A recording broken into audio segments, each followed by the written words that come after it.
जन अभियान, उसके तहत राजस्थान भर में आज से अभियान प्रारंभ हो गया है। इसमें जल का संरक्षण भी करना है और जल का उपयोग कैसे करें या कम से कम कैसे करें, इस पर भी जागरूकता के लिए कार्यक्रम चलाया जा रहा है। आप सब जानते हैं कि कुछ वर्ष पहले तक, यदि मैं बात करूं 40 साल पहले की बात, तो ट्यूबवेल गिने चुने मिला करते थे, यानी ट्यूबवेल्स की जरूरत नहीं पड़ती थी। उस समय मैं विशेषकर हरोती की बात कर रहा हूँ, वहां का रहने वाला हूँ, तो थोड़ा भी यदि नीचे खोदते तो पानी निकल जाता था और सिंचाई के लिए, पीने के लिए पानी कुओं का पर्याप्त होता था।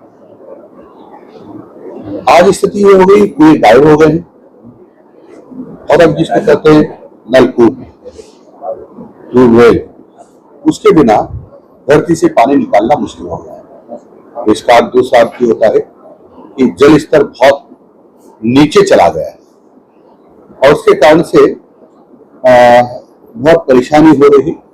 आसानी से जहाँ नलकूप नहीं है या कोई ऐसे साधन नहीं है, वहाँ वन्य जीवों को या जो हमारे जानवर हैं उनको पानी मिलने में बहुत दिक्कत आने लगी है।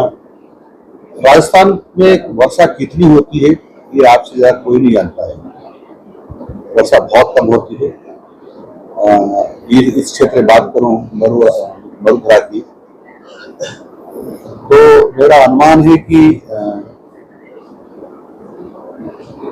वर्षा 100 mm तक होती है और पूरे राजस्थान की बात करूं तो ये 800 mm तक होती है। और जो वर्षा का जो काल होता है सामान्यतः 15 से 17 दिन तक होती है। कुल मिलाकर जो दिन होते हैं बरसात के, वो 17 के आसपास दिन होते हैं। इसके कारण से जो जितना पानी का रिचार्ज धरती में होना चाहिए वो नहीं हो पा रहा है। जहाँ ज्यादा बरसात होती है वहां का भी पानी बह करके निकल जाता है, हम उसको रोक करके रिचार्ज नहीं कर पा रहे हैं। तो हम सब लोगों को विचार करना पड़ेगा कि पानी की स्थिति बहुत खराब है हमारे यहाँ। मैं यदि आपको बात करता हूँ पूरे देश की, 4% शुद्ध जल है हमारे पास।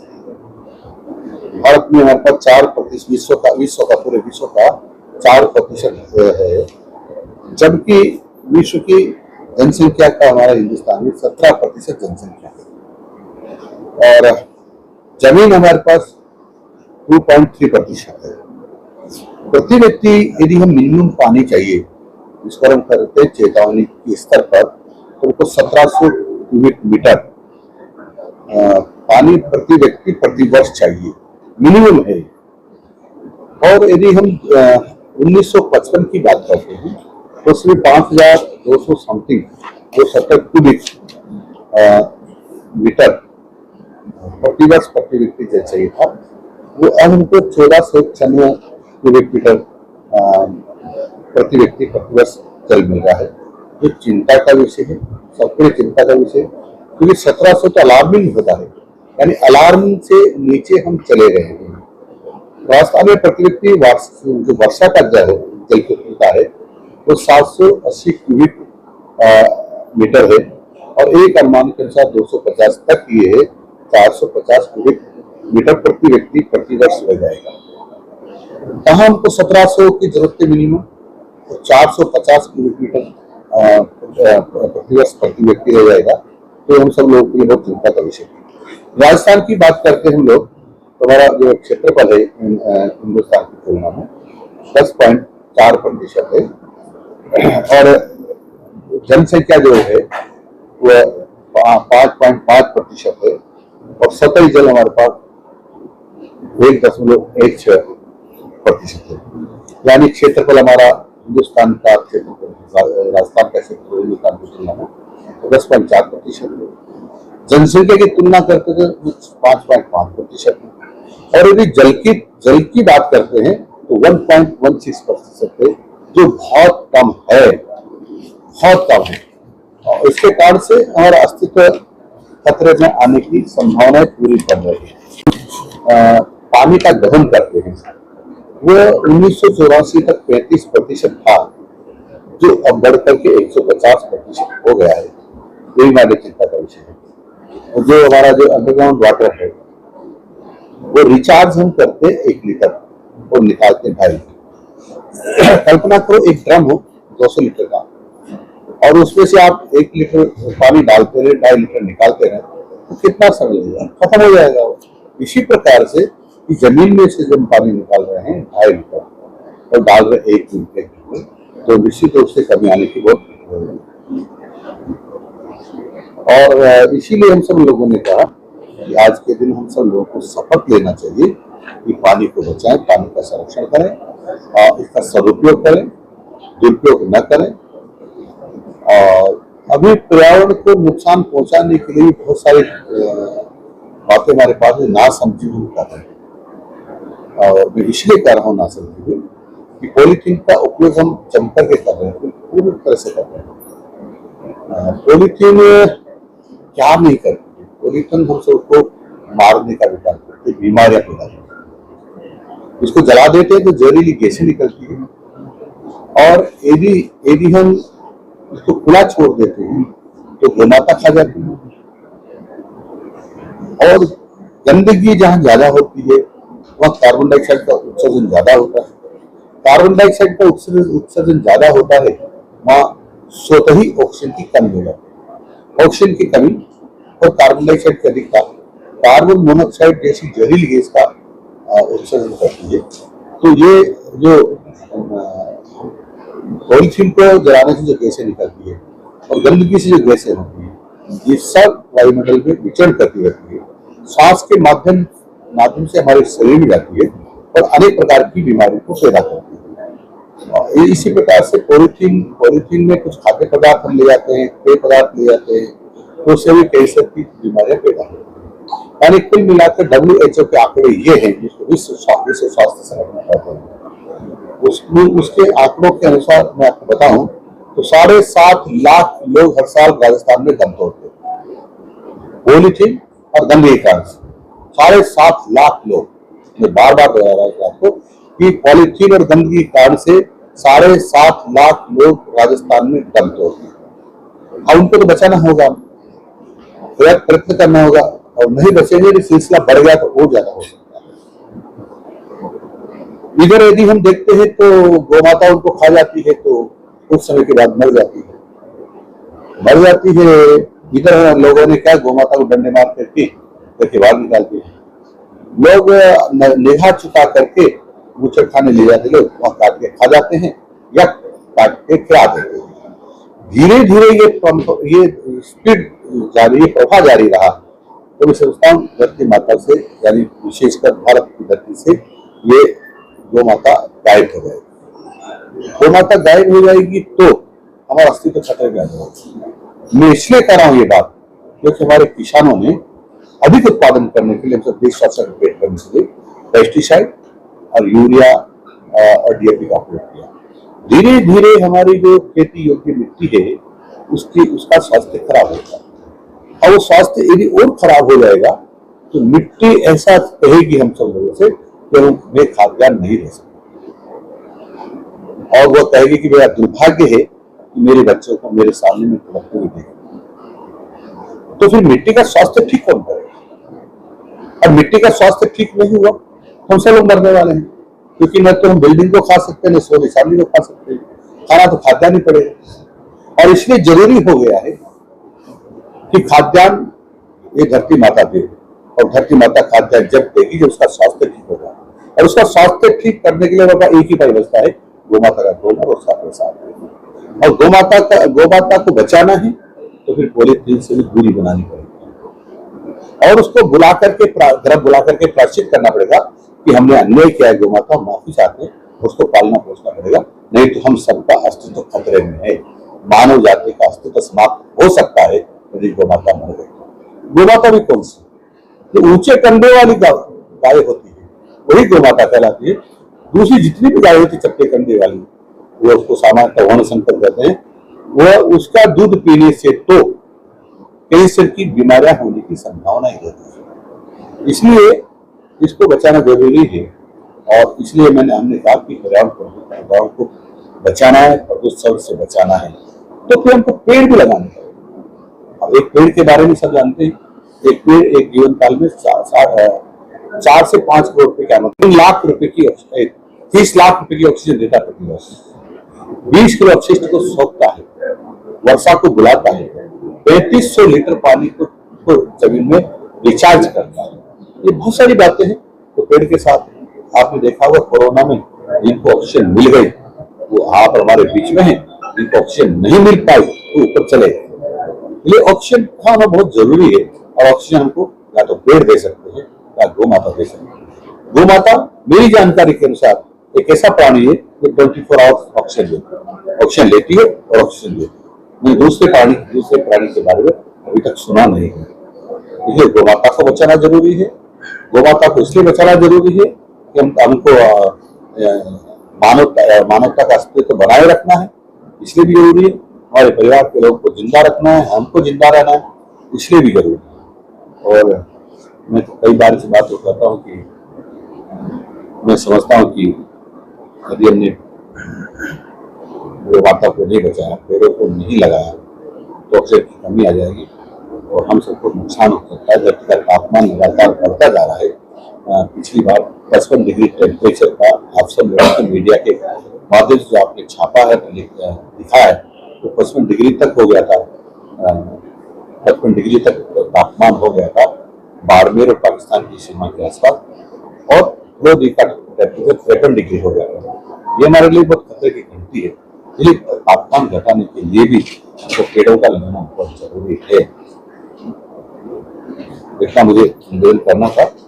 और पॉलीथीन पर पाबंदी लगाने के लिए हमारे यहाँ कानून बने हुए।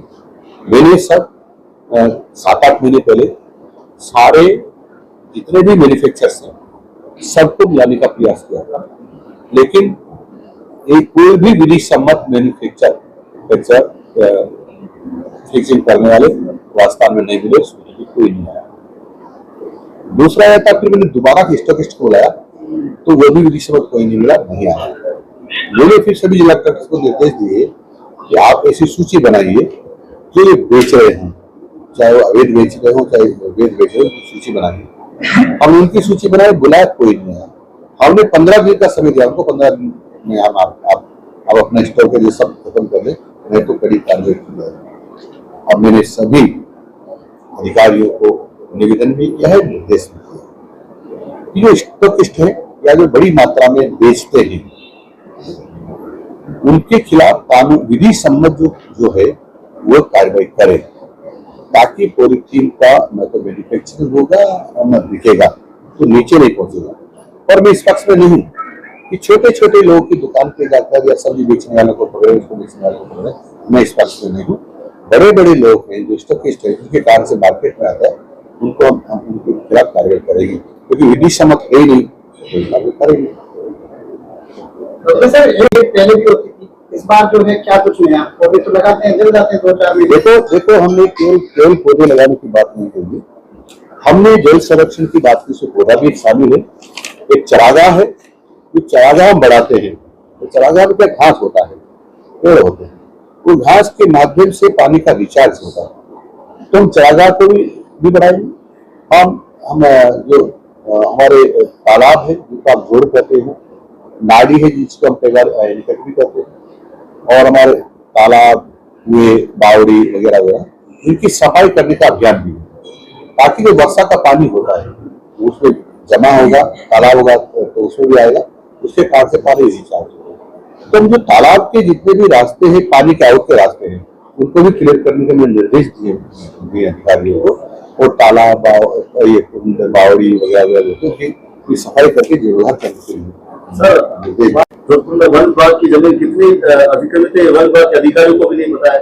जब वन विभाग की जमीन नहीं रहेगी तो किस तरह से पौधरोपण होगा? और इसके अलावा जो मोन्यूमेंट है पुराने जल को लेकर, जो बावड़िया कुएं हैं, वो सारे सीवरेज के पानी की तरह हो चुके हैं, बदबू देते हैं। किस तरह से ये काम आगे बढ़ेगा? देखो अभी यही तो कहा है कि उनका जीर्णोद्धार करें, साफ सफाई करें, जहाँ सीवरेज से पट गए या कुछ आ गए, उनको जीर्णोद्धार करके मुरम्मत करें, ताकि जो पानी का ऊपर का पानी आएगा ऊपरा रहेगा, धीरे धीरे धीरे धीरे रिसेगा तो उसको रिचार्ज होगा। कैचमेंट एरिया सारे पैक है सर, पानी आएगा कहाँ से?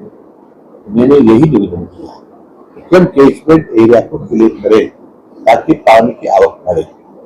सर एक सवाल पिछले 5 दिन में 2 भाजपा नेता पानी की टंकी पे पानी की मांग को लेकर ही चढ़े। आप क्योंकि प्रभारी मंत्री है यहाँ के, उसके अलावा बनार रोड की ये स्थिति है सर 10 किलोमीटर यही प्रॉब्लम है, पानी की कमी, हम पानी का दुरुपयोग कर रहे हैं, पानी की कमी हो रही है, लोगों को पीने का पानी नहीं मिल रहा, इसलिए हमको मजबूरी ये अभियान चलाना पड़ा है कि पानी की कीमत को समझें, पानी की कीमत को समझे। पानी बहुत महत्व का है, इसके बिना हमारा जीवन नहीं चल सकता है।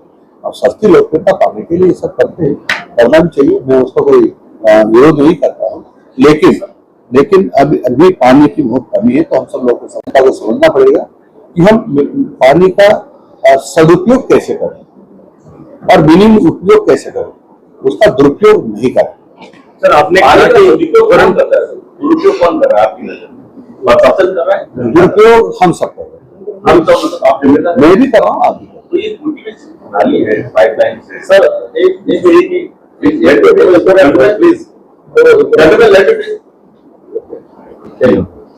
उसमें काफी लाइन सीवरेज के लिए जुड़ रहा है। मैं आपको हजारों लाइनें बता सकता हूँ जो पानी की लाइन सीवरेज से भी शिकायत करने के बाद भी कुछ नहीं है, बदबूदार पानी आ रहा है, गंदा पानी आ रहा है, है सर, उसके बावजूद शिकायत करने के बावजूद कोई कार्रवाई नहीं। देखो हम इस पर अधिकारी को निर्देश देंगे कि जहाँ जहाँ ऐसे निर्देश एक्शन कब होगा? निर्देश तो सर आप क्या जांच करवाएंगे कोई जांच होती नहीं है सर, एक्शन चाहिए, जनता परेशान है। हम कोशिश करेंगे, आज आप लाएं इस बात सेकंड आप पॉलिटिक्स में आपका बहुत बड़ा सम्मान करता हूँ, आप पॉलिटिक्स के बड़े सर के खिलाफ है। यहाँ काफी इंडस्ट्रीज है जो अवैध चल रही है, बड़ी बड़ी मछलियां हैं। देखो सुनो मेरी बात, पहले सुनो, पहले मेरी बात सुनो। हमने कहा है कि जो प्रतिबंधित प्लास्टिक है, प्रतिबंधित पॉलीथीन है, उसको उसी को चल रही है तो खिलाफ कार्रवाई करेंगे। सारी पॉलीथीन पर बैन नहीं है, हमें कुछ प्रतिबंधित है, सिंगल यूज जो प्रतिबंधित है उस पर हम कार्रवाई करेंगे, सख्ती से करेंगे। सर अरोड़ीलाल जी मेरा है, उनकी शिकायत मिली थी अवैध पूजा बंद है, उन्होंने इमीडिएट एक्शन किया रहा। ऐसी कार्रवाई आप कब कर रहे हैं? आप प्रभारी मंत्री। देखो सुनो, हमारे पास बहुत बड़ी टीम है, हम भी देखते हैं वो भी देखते हैं, सारा जाकर हम नहीं देख सकते। हमारे पास जिला कलेक्टर है, एसडीएम है, एडीएम है, दूसरे डिपार्टमेंट्स हैं, ये सब काम करने वाले उनको निर्देश देते हैं। यदि सारा माननीय गिरिलाल जी को मैं बधाई देता हूँ, उन्होंने पकड़ा है, लेकिन सारा हम नहीं देख सकते, वो सारा लक्ष्य भी नहीं देख सकते। जहाँ जाए वो तक वो लगता देखते, और अब ये जाकर के कहकर के हम निर्देश देने की कोशिश करते हैं, उनको बताने की ये पकड़ ये मिल रहा है, आप भी दौड़ी मैदान में जाके सफाई का काम हम भी खुद भी देखते हैं, सही हम नहीं देख सकते। सर आपने समय में स्कूटियां वितरण की जानी थी, लेकिन आचार संहिता लग गई, जिसके चलते स्कूलों में बड़ी स्कूटियां भंगार हो रही है। वो क्यों नहीं बांटी? वैसे हर एजुकेशन मंत्री महोदय इसकी जानकारी दे सकते हैं। सर आपने कहा कि आनंद शंकर गाय हैं, उनके दूध से कैंसर होता है, ज्यादातर डेयरियों में वही पाली जाती है, तो सरकार ने कोई दूध की ऐसी जांच या कोई ऐसी स्टडी की है जिससे ये सामने आया कि इनसे वैज्ञानिकों ने प्रूव कर दिया है कि गाय की संस्था की वैज्ञानिक। मेरी बात सुनो, वैसे कोई आप मेरे वीडियो की परीक्षा ले रहे तो अलग विषय है। नहीं हाँ। मैं जानना सर करके कहा है कि कन्हैयालाल के मुद्दे को भारतीय जनता पार्टी ने, कांग्रेस ने जो अभी मैं पर्यावरण तक सीमित हूँ, अभी मैं पर्यावरण तक सीमित हूँ सर। आप ये बात अपने पर्यावरण के लिए रखिए, इससे आगे नहीं। सर अभी आपने कहा कि गौ माता एक ऐसी पशु है जो ऑक्सीजन देते हैं, क्या बात? माता पशु नहीं हो सकती कभी। सर ऑक्सीजन देते हैं, उसमें क्या वाकई साइंस में प्रूव हुआ है या ये तो किसी से भी पूछ लो, साइंस का प्रूफ है। और गोमाता का 10 ग्राम घी आप हवन करेंगे ना तो 1 टन ऑक्सीजन निकलती है। शिक्षा विभाग और उससे बच्चों से कोई प्रश्न नहीं पूछे प्रभारी मंत्री। आज का दिन मैं प्रभारी मंत्री हूँ, आता रहता हूँ। एक मिनट मैं आता रहता हूँ, पहले सुनो। बनार रोड के हालात कब सुधरेंगे सर? बनार रोड के हालात कब सुधरेंगे सर? बनार रोड के हालात कब सुधरेंगे? मेरा न्यूज सुनी नहीं आप, ये सारा विषय डाइवर्ट हो जाएगा, सारा विषय डाइवर्ट हो जाएगा। मैं जो न्यूज कर रहा हूँ की बात है नहीं ऐसा और का नहीं दे रहा, और का नहीं दे रहा, मैंने पर्यावरण से संबंधित चर्चा करने के लिए एकत्र आए हैं। हम सब लोग पर्यावरण पर चर्चा करेंगे। दोबारा मैं आऊंगा, जो आप जो चाहो पर्यावरण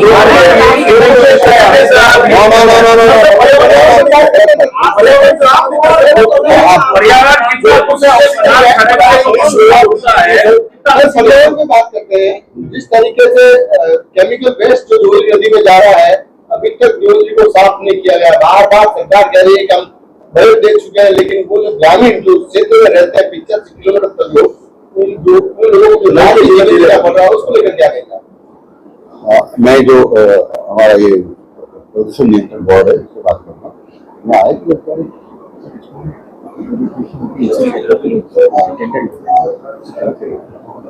उसके लिए 176 करोड़ के टेंडर लग गए हैं और उस पर काम प्रारंभ होने वाला है।